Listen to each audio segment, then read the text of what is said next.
But look, what did it take for us to get to the point of an apology? We had to threaten a lawsuit, Jesse. And by the way, we're still entertaining it. We're talking to some of the best lawyers out there that are experts in this. And as you know, these things can be very complicated. There's a lot of facts and circumstances around it.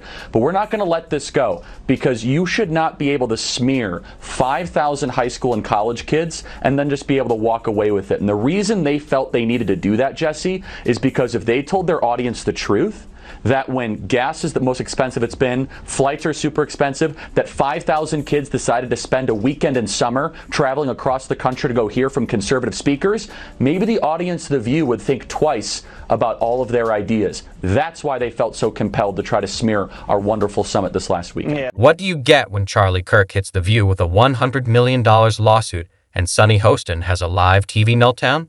A full-blown daytime drama. Think courtroom chaos meets talk show tension, complete with stunned silence from Whoopi and Charlie, claiming he's the real victim of words. As Sunny unravels like a soap star in Sweeps Week, things spiral into a spectacle even Judge Judy would skip for reality TV.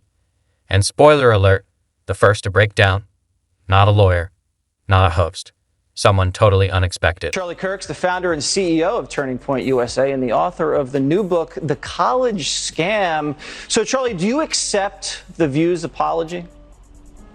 I mean, regardless of whether or not I accept it, the question is, do our students accept it? That's really what's at heart here. They went after our 5,000 students at our event there of high school and college kids. And look, I get attacked all the time. People say false things. I'm a public figure. But when you go after 16 and 17-year-olds that travel from across the country that then have to live for the rest of their life with a shadow over them because someone at ABC says that they might be linked to neo. Let's talk about that $100 million. Yes, $100 million. It sounds less like a lawsuit and more like Charlie Kirk's pitch for a Bond villain starter pack. Private island, conservative-themed amusement park, maybe even a jetpack. This isn't just about damages.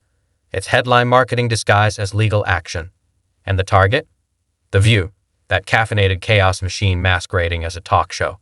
On paper, it's a panel. In practice, it's verbal dodgeball with no ref. Every episode feels like a fire drill of opinions, where nuance gets left outside in the rain. Throw Kirk's legal grenade into that set, and you're not just suing, you're detonating daytime TV. The View has thrived on drama for years, spinning celebrity gossip into crisis and turning minor policy debates into full-blown shout fests. It's a political soap opera where every gasp and eye roll is delivered like a TED talk.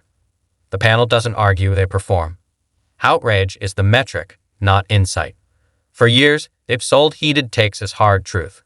But now, someone finally hit pause on the noise. Disgusting, gross elitism and her complete out-of-touch nature with respect to the rest of the world. Sunny Hostin goes on The View and decides now would be a great time to dump all over the so-called uneducated. What we did not have is white women who voted about 52%, right, for Donald Trump. Uneducated white women, is my understanding.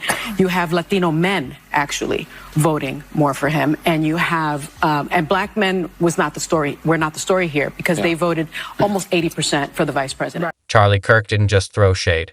He walked straight into the lion's den and dropped a $100 million lawsuit like it was just another Tuesday. But this wasn't about the money. It was a line in the sand, a direct shot at what he sees as an echo chamber of loud takes and louder ignorance. He didn't sue a talk show. He sued a media machine. One that mistakes volume for truth and eye rolls for insight. This wasn't a stunt. It was a cultural counterpunch. Kirk walked into the noisiest corner of daytime TV and essentially said, "Quiet down." The lawsuit, it's less a cash grab and more fire alarm, a warning shot at the outrage economy itself. He's not just targeting Whoopi or Sunny, but the whole circus that turns theatrics into headlines and conflict into clicks. For too long, that studio has churned out chaos like silence is a threat. Kirk's move calls that out.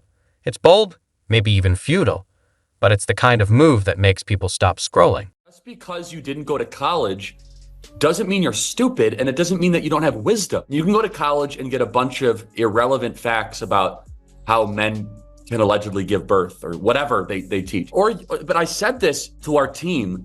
I said working people, the muscular class, including working women, they are so in favor of Trump, and they don't want to be called stupid or uneducated. Let's be real. The View stopped being a talk show a long time ago. It's more like a live-action meme factory powered by hot takes and questionable faction. There's a table on set, sure, but it's no round table.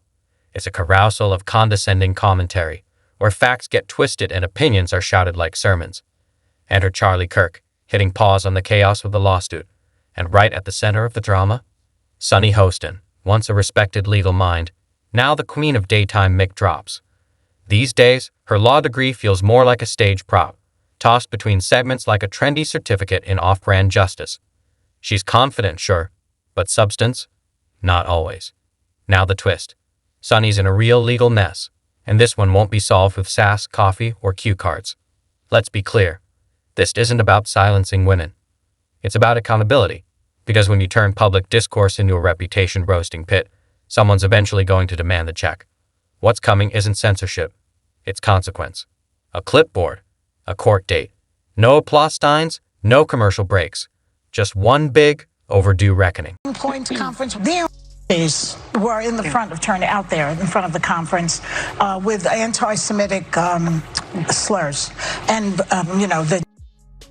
I think it's important that every single person that attended that turning point, every Republican speak up against the swastika, against the flags that were waved. You let them in. You let them in and you knew what they were. Right.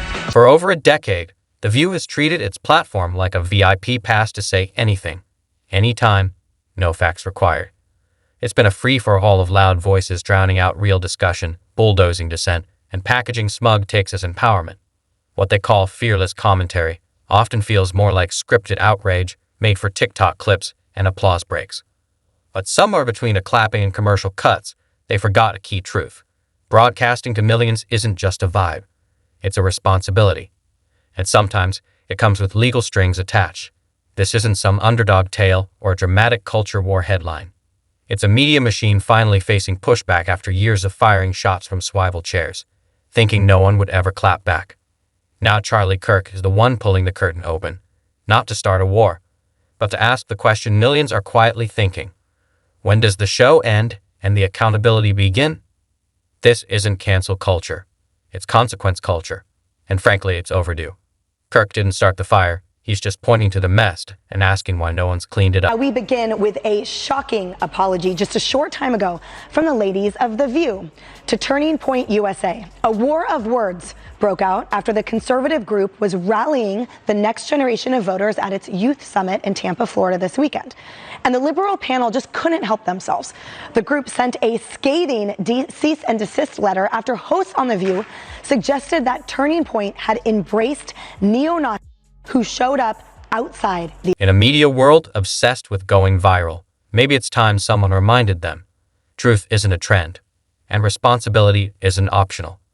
So next time that intro music hits, don't just grab popcorn, maybe grab a notebook. The era of untouchable talk show theatrics might finally be running out of steam. And honestly, it's about time. This isn't Charlie Kirk throwing a tantrum. It's a strategic, gloves-off move. He's flipping the script on a show that's made dissent a dirty word. For once, the self-proclaimed queens of chaos are being forced off script. No cheering crowd, no teleprompter, no studio bias to lean on. This isn't cancel culture. It's overdue accountability. And the irony? It's thick. The View, a show that wears free speech like armor, is now facing the question. How free is your speech when it veers into slander? Suddenly, that boldness looks more like a legal liability. Sunny Hostin might want to dust off that law degree. This isn't a PR blip. It's a legal reckoning, backed by receipts.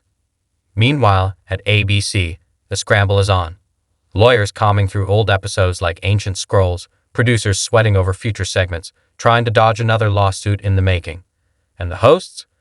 Still perched on those velvet thrones, probably wondering why the courtroom doesn't come with a live audience to clap every punchline. Let me kind of humble the audience a little bit. Donald Trump won by less than a point in Wisconsin, about 28,000 votes. He won by a point-ish, 1.2 in Michigan. And then he won by 1 point in Pennsylvania.